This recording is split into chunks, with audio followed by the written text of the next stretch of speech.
Olá, eu sou a Tami do Literatami e hoje estou com a Júlia Dantas, que escreveu Ela se chama Rodolfo.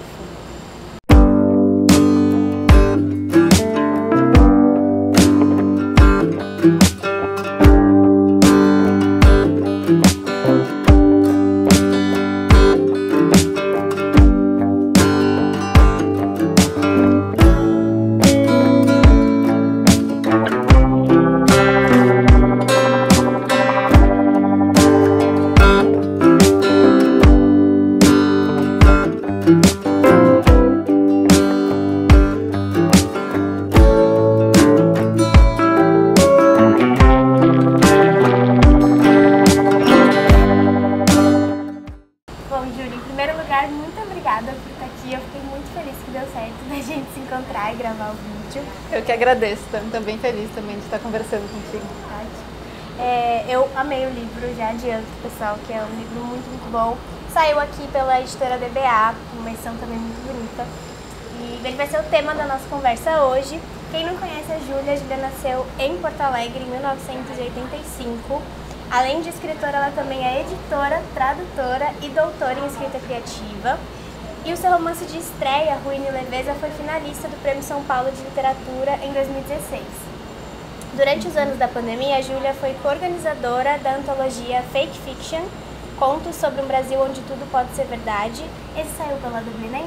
Isso. E Ela se chama Rodolfo, então, é o seu segundo romance, o tema do nosso papo de hoje. Júlia, conta pra gente assim do que trata Ela se chama Rodolfo, né? E quando foi que você teve a ideia de escrever essa história? Eu comecei a escrever faz bastante tempo, eu sou devagar assim, eu escrevo, eu deixo parado e aí eu retorno pro texto, releio, reescrevo. Então eu comecei a fazer tudo isso em 2015, 16, mais ou menos. Logo depois que saiu Ruína e Leveza, eu comecei a pensar nele. Ele conta a história do Murilo, que, bom, por motivos de ordem prática, ele aluga um apartamento numa pessoa que ele não conhece. E quando ele chega lá, ele encontra uma tartaruguinha abandonada. E aí ele decide que ele vai tentar devolver essa tartaruga para sua dona ou para alguém. E a dona, com quem ele troca e-mails, né, tem uma narrativa também permeada por cartas, faz com que ele fique zanzando por Porto Alegre em busca de alguém que fique com a tartaruga. Assim. Na minha cabeça era tipo uma narrativa de estrada toda dentro da mesma cidade. Assim. Era meio que meu propósito. Sim. E o romance ele começa com a seguinte frase, né? Era uma vez um homem. E este homem, nós vamos saber, é o Murilo, que ela estava falando, que é um protagonista marcado pela dor da perda de um grande amor, né? E ele é um cara bastante solitário. E a ex-namorada dele, a Gabriela, porque ele ainda sofre nutre sentimentos, costumava dizer que o Murilo parecia uma mulherzinha, né? Palavras dela. Por ser muito sensível e frágil, né? Não corresponder às expectativas de como ser e como se portar feito um homem. E em determinado ponto da narrativa ele chega até a dizer que se sentia como um homem farsa. Afinal de contas, o que ser um homem representa aqui na narrativa? Eu acho que tentei colocar, acho que a crise do que é ser um homem, que acho que está chegando tardiamente no mundo, porque acho que essa crise devia ter se instaurado há muitos anos. Mas basicamente é isso, né? Eu acho que nós, mulheres, nos perguntamos muito a respeito do que é ser mulher, e a gente se pergunta muito a respeito do que isso significa em termos, não sei, desde opressões até em termos de forças também, né? O que significa ser mulher no mundo em relação aos outros, em relação a nós mesmos. E eu acho que os homens em geral não fazem isso. Porque eles são, enfim, eles se consideram o universal, o neutro, né? O ponto a partir do qual, sobretudo o homem branco, né? A partir do qual todo o resto se define. Então eu queria que o Murilo fosse alguém em crise com isso, assim. Ele não sabe bem o que é ser um homem, né? E eu também não sei, assim como eu não sei bem o que é ser mulher ou ser outra coisa. Mas eu acho que a gente deveria se perguntar, né? Acho que os homens, sobretudo, deveriam se perguntar mais a respeito de como é isso e como ser melhor, né? Enfim, por motivos óbvios. Isso essa crise gera crises nele ali nos relacionamentos que ele tem com as outras pessoas. A Gabriela acho que é um bom exemplo. Ela também é uma mulher que espera Sim, ela reproduzindo ali um machismo muito forte também, né? De achar que ele não corresponde a essa ideia de homem que ela tem, que é mais ou menos a da sociedade, assim, né? Do homem, não sei, o homem forte, o homem que não tem dúvidas, o homem bruto, e ele não é assim, né? Então acho que ela entra ali um pouco como isso, a reprodução de um discurso muito machista e muito opressor, também para os homens, né? Porque a gente esquece de como o machismo também é ruim para os homens. E essa questão, assim, do gênero e dos caminhos inesperados, dos desvios de norma, assim, em relação aos papéis de gênero, é muito importante aqui no livro, né? E, de certa forma, se antecipa no título também, né? Porque o título já desestabiliza um pouco as certezas do gênero ao trazer um substantivo masculino para nomear um pronome feminino. Eu queria saber como é que você chegou nesse título, assim, como é que se deu essa escolha e se você tinha mesmo essa intenção de já causar certo questionamento, mesmo, certo estranhamento, digamos assim. Sim, não, com certeza. Eu demorei a chegar nesse título, durante muito tempo eu chamava apenas Rodolfo. E aí isso não dizia nada, né? Era muito pouco, assim. E aí tem uma frase de diálogo em que o Murilo diz, ela se chama Rodolfo. E aí saiu dali, né? Saiu da fala dele. E achei que era um bom estranhamento, porque acho que a história toda é um pouco esquisita, assim, né? Quando eu falo para as pessoas, é um cara que acha uma tartaruga, ele fica andando de ônibus sem parar, tentando achar... Todo mundo acha esquisito. Então, e acho que tem várias coisas que são esquisitas ao mesmo tempo que são muito realistas, assim, ele não foge do realismo em nenhum momento, né? Então achei que o título estava de acordo, assim, com esse clima de tudo isso aqui é um pouco estranho, mas podia ser da vida também cotidiana. Sim, total. E Rodolfo é a tartaruga, caso você esteja se perguntando. Eu acho muito legal, assim, esse título, porque acho que é uma forma de o texto já em si, a escrita mesmo, como que incorporar essa desestabilização que o livro vai explorar como conteúdo, né? E já é uma forma também de trazer esse desvio perceptível logo de cara, né? E eu falei que o Murilo é um cara muito solitário, que ele tem essa solidão bem característica, e é uma condição reafirmada em vários momentos, né, da narrativa, e que vem não só dessa inaptidão, digamos assim, para performar de acordo com os princípios da masculinidade, mas é um produto de uma somatória de problemáticas, né? Como, por exemplo, questões de classe, que interferem ou mesmo limitam diretamente ali a situação do personagem, o comportamento dele com os outros, as suas possibilidades mesmo de mudança, de interação. Ele é filho de mãe faxineira, pai feirante e ele trabalha como porteiro, né, na parte da noite. E ele passa por várias dificuldades financeiras que o enquadram ali quase que definitivamente num pequeno perímetro de atuação. Por que localizar o personagem nesse nível socioeconômico? Você queria que você falasse um pouco disso? Eu acho que tinha coisa que me interessava muito dele ser um porteiro noturno, porque é uma figura que combina muito com a solidão, né? Porque não interage com quase ninguém, né? Tu dorme enquanto os outros estão acordados, tu fica sozinho num prédio a noite inteira, sem ninguém. Mas sim, esse recorte de classe me interessava muito, porque eu acho que a maior parte do Brasil é de uma classe, dessa classe, que não é muito distante da minha, né? Enfim, eu não sei, tenho esse percurso intelectual, digamos, né? De faculdade, mestrado, doutorado, mas na prática, a minha classe social está muito próxima do porteiro do prédio que eu trabalhava uns anos atrás, sabe? E eu acho que isso é algo que a gente esquece, assim, o meu círculo pelo menos esquece com muita frequência de que a gente está passando perrengue financeiro também, assim, né? De que a gente não é elite, a gente pode ter um doutorado, mas a gente não é elite. Então eu queria um personagem que se aproximasse de nós também por aí, assim, por classe. E ele tem uma faculdade, né? Ele, enfim, não está dito no livro, mas ele provavelmente usufruiu de programas governamentais que depois foram enfraquecidos.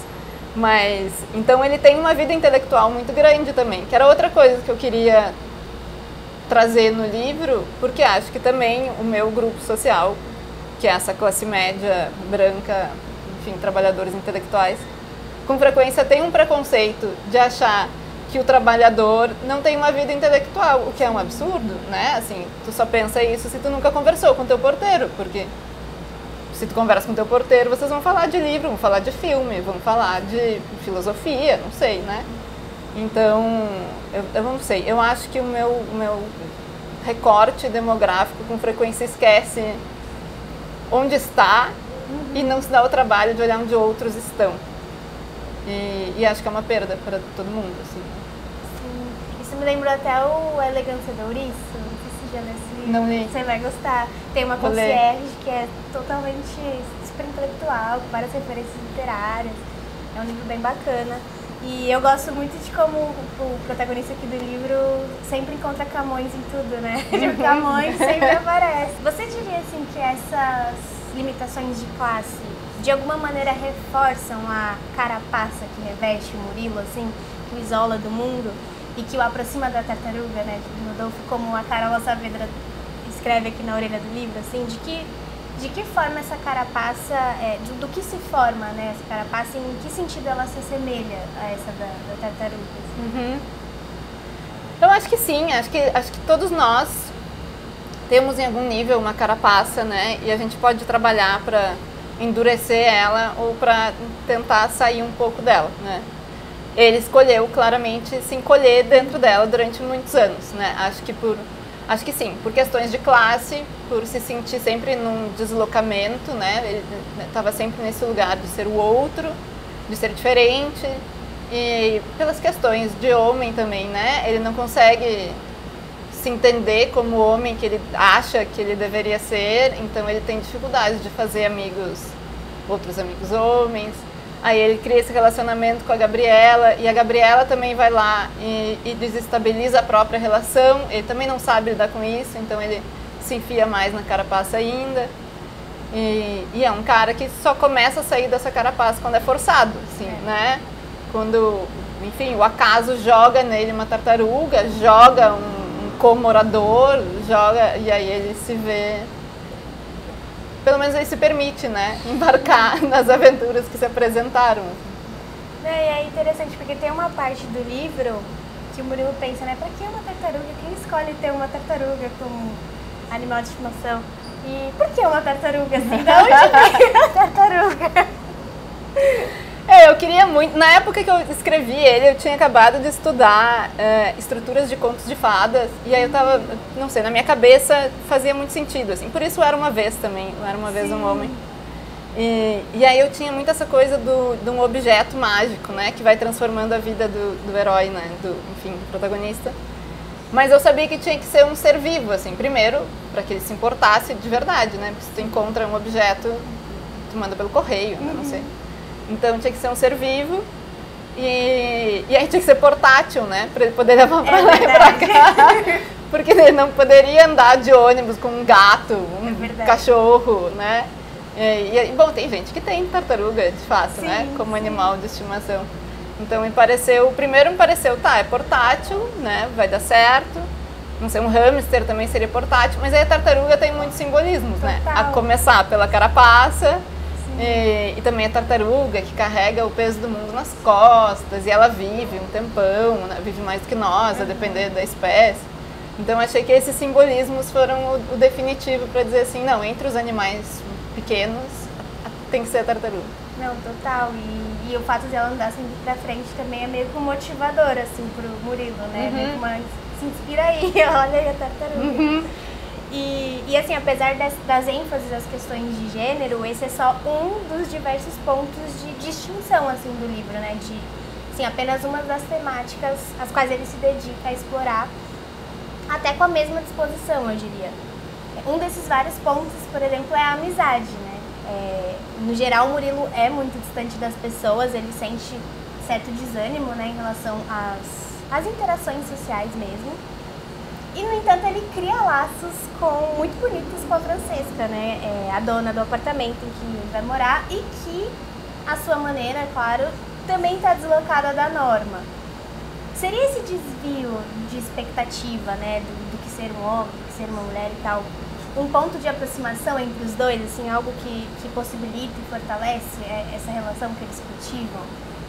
Eu acho que sim, acho que se encontram nisso de estarem deslocados. Acho que o fato de que eles se correspondem por escrito ajuda muito, né? Porque aí tu já retira muitas expectativas a respeito, seja de gênero, e entre um homem e uma mulher, até de aquela expectativa de, será que vai ter um clima ou não? Tipo, não, eles estão se escrevendo, né? Não tem corpo envolvido no meio, não tem, enfim, não tem nem classe, né? Se tu não fala. Então, acho que esse é um espaço da escrita que permite muito que eles se reinventem ali, né? Tu vai narrando para uma pessoa com quem tu nunca conversou antes e tu tem que falar de ti e tu vai inventando quem tu é, né? Alguma versão nova de ti, ou a versão que te agrada, ou a versão que tu escolhe contar naquele momento, mas é sempre um se escrever a si mesmo, assim, né, quando tu conhece alguém. E eu acho isso bonito, assim, acho isso bonito nas amizades da vida real também, né, do fato de que sempre que tu conhece alguém novo e tu começa uma relação, também é uma nova chance de tu mostrar a tua melhor versão possível, assim, né, porque, enfim, eu tenho amizades longuíssimas, de, não sei, né, 20 anos, mas eu acho muito legal quando tu consegue começar uma amizade nova, ainda mais quando na minha idade é cada vez mais difícil, mas eu acho um processo bonito, assim, acho que é uma chance nova de tu te reinventar, assim, e acho que ele encontra na escrita esse espaço, essa possibilidade. Total, e é um foco na linguagem, né, ele fica até tentando decifrar quantos anos será que ela tem, porque ela escreve de um jeito meio diferente, Então acho que são outras possibilidades de olhar para o outro também, né? Que talvez o físico não tivesse. E pensando em termos literários, dá novas vozes para o livro, né? Porque a oportunidade do Murilo falar e da Francesca falar também, né? Sim, são mais narradores, né? Sim. E como o que você pensou, assim, que se destaca na linguagem da Francesca e na linguagem do Murilo? Como é que foi construir essas diferentes vozes? Aí aquele trabalho de formiguinha, assim, de escrever, né, de pensar. Então, enfim, tem ele, aí tem a Francesca, depois entra em cena o Camilo, e o Camilo é colombiano, a Francesca tá pela América do Sul, o Murilo é um porto-alegrense em Porto Alegre, e aí então cada um deles eu tentava ter uma gramática própria, assim, o Murilo é bem porto-alegrense, a Francesca tem esse ar que parece um pouco mais antigo, é um pouco mais poético, e aí então eu investia num certo lirismo nela, assim. E o Murilo é mais seco, sempre um pouco mais desconfiado, ele é desconfiado de tudo. Então ele é sempre mais duro na sua linguagem, assim. Mas foi pensando isso, o que combina com cada personalidade, né? E a Francesca, acho que eu precisava desse tom poético, né? Acho que é o que, em grande parte, vai definindo a vida dela, né? Então ela tinha que se expressar assim e ele tinha que estar na carapaça, né? Sim. Também na linguagem.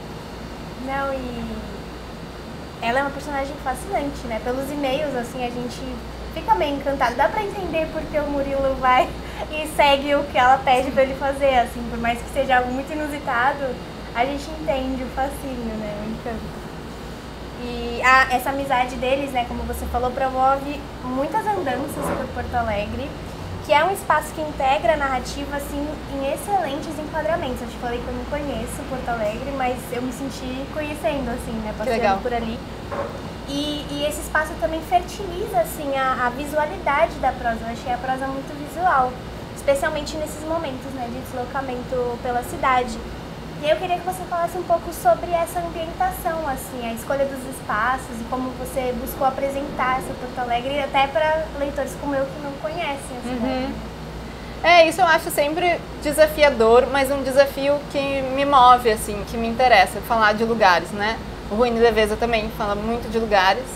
E eu acho sempre difícil, mas interessante buscar a medida em que seja interessante, que não seja uma descrição chata de tu ficar enumerando, então o prédio azul e depois tinha uma casa pequena, que é chato, né? Sim. Mas que diga algo a respeito dos personagens também, né? São descrições contaminadas por quem está descrevendo, assim, né? Então tentava fazer com que a cidade fosse visível, mas ela é visível pelos olhos de quem está narrando, né? O Murilo, Porto Alegre, pelos olhos do Murilo, os lugares que a Francesca descreve pelos olhos dela, então são sempre lugares muito mais poéticos do que a Porto Alegre que ele enxerga. Mas queria que tivesse... eu acho difícil achar essa medida porque com frequência não, tu nunca é unânime, assim, né? Tem gente que me diz ai, podia ter mais de Porto Alegre. E tem gente que diz, ai, mas tem muita descrição de lugar. Então é impossível, né, agradar todo mundo.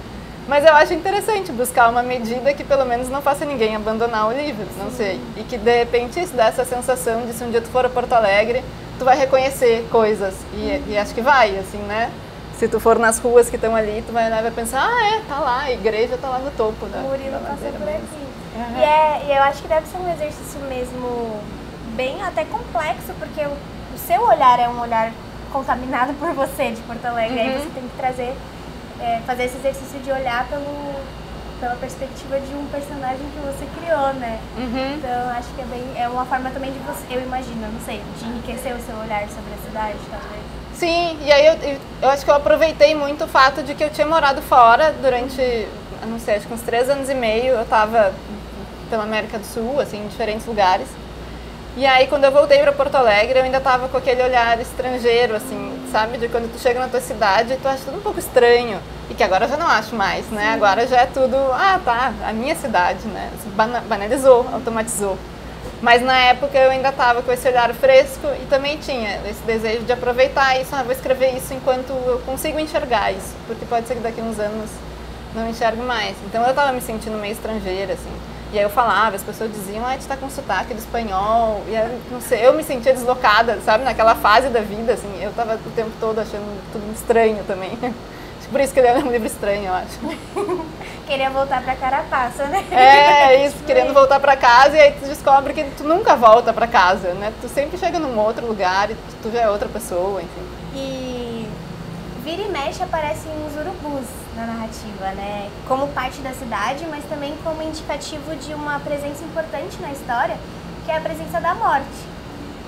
Mas o tratamento da morte aqui no romance parece apontar não para o fim, mas para uma espécie de renovação, assim, né? Para novos momentos que a morte inaugura, é algo que está dito aqui. Assim. Qual que é o papel da morte aqui no livro? Como é que ela se figura?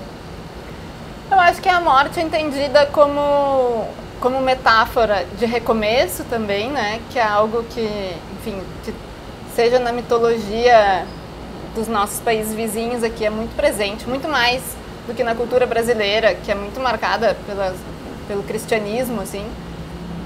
Sobretudo nas culturas andinas, a morte é considerada mais uma passagem, assim, né? Enquanto a gente tem aqui o dia de finados e aquele dia super triste. Se tu vai pro Peru, eles têm o dia de finados e no dia seguinte é o dia dos vivos.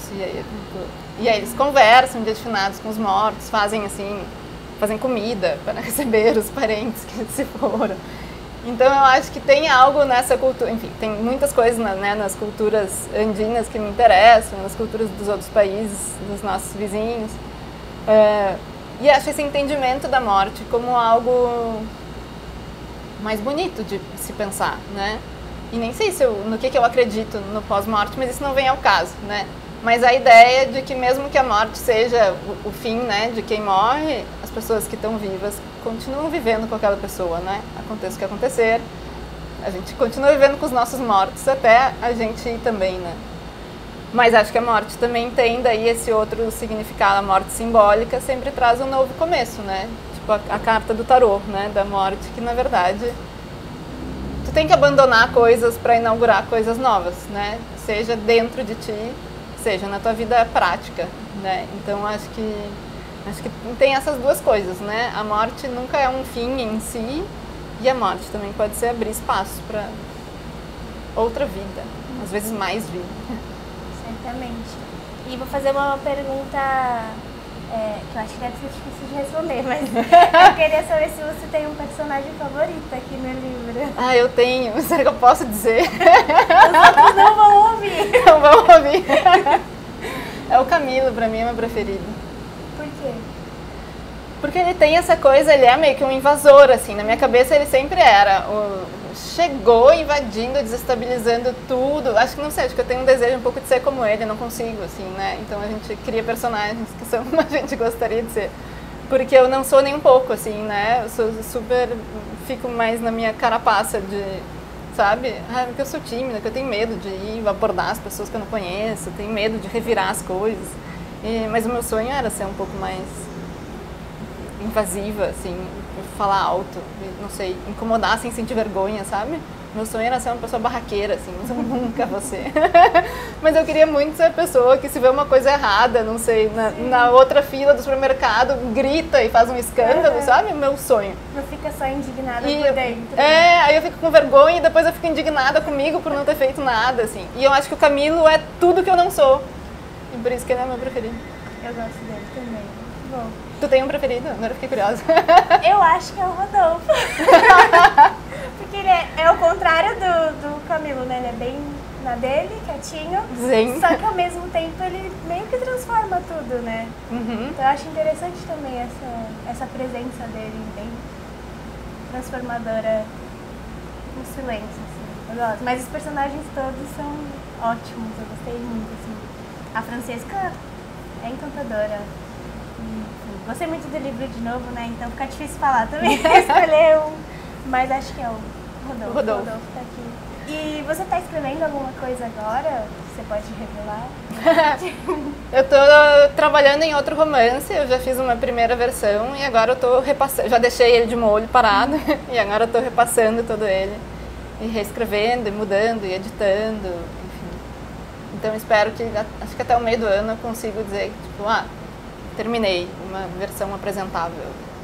Bom, que ótimo. Agora eu vou pedir pra você ler um trechinho do livro pra gente. Claro. Murilo ainda está impressionado com a cor dos olhos do intruso enquanto ele leva a xícara de café à boca e pede desculpas pela surpresa. Eu não sabia que Francesca havia passado adiante o apartamento, ele diz. Mas até que é engraçado, não crês? E então, de repente, se constrange, ou finge se constranger, e completa que bem, não tanto para ti, que pode ter se assustado, e pede desculpas mais uma vez. Murilo já aceitou as desculpas e as aceita de novo.